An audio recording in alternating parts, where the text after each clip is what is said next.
Bienvenue tout le monde. Aujourd'hui, j'ai décidé de vous faire un tuto sur le sling. Alors pour ceux qui ne connaissent pas le sling, c'est une écharpe de portage mais avec des anneaux. Elle est beaucoup plus courte et en fait c'est un portage asymétrique, c'est-à-dire qu'on va porter le poids sur l'épaule.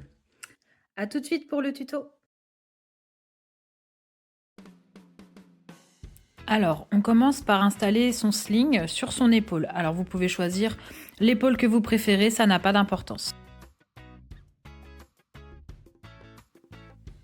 On va placer les anneaux bien à plat sur l'épaule et assez haut parce qu'au moment du serrage, les anneaux ont tendance à redescendre.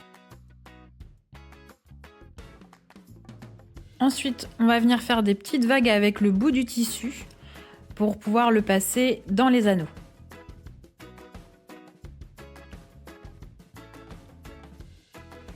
Je vais passer mon tissu dans les deux anneaux et ensuite je vais le refaire passer par-dessus l'anneau du haut et en dessous l'anneau du bas, c'est-à-dire en fait entre les deux.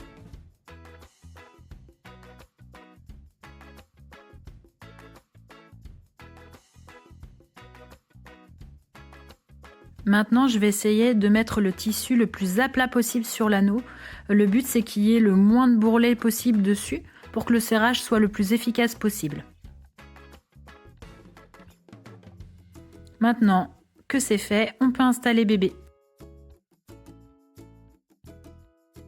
Donc je vais poser bébé bien haut sur mon épaule en gardant toujours une main sur lui pour la sécurité. Et je vais venir le glisser à l'intérieur du sling, tout doucement. Une fois que j'ai fait sortir ses pieds, je l'installe, je fais bien passer le tissu dans le creux de ses genoux et je vais venir passer ma main dessous pour rabattre le pan de tissu entre ses jambes et lui faire une petite assise. Ensuite, je viens de remonter le haut du tissu jusqu'au niveau de ses lobes d'oreilles. C'est le petit repère pour pouvoir lui maintenir le cou tranquillement. Donc maintenant, je vais prendre le pan de tissu qui est du côté de mon épaule et je vais commencer à serrer. Ça va serrer sous les jambes de bébé, comme ça va le maintenir. Et ensuite, je vais serrer au niveau de l'autre extrémité qui va serrer derrière son. Donc pour serrer, on ne tire pas vers l'extérieur, mais on rabat le tissu devant soi, comme si on voulait couvrir bébé avec une petite couverture. On commence par le pan le plus éloigné de l'épaule, comme j'ai expliqué tout à l'heure, et ensuite celui qui est le plus près de bébé, et on finit par le pli par pli, partout au milieu.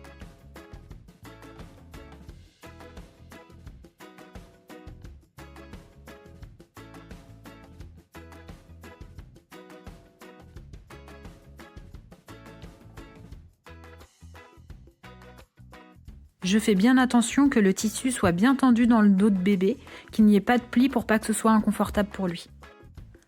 Le dos de bébé est bien arrondi, il est à hauteur de bisou, l'écharpe passe bien dans le creux des genoux, tout est ok.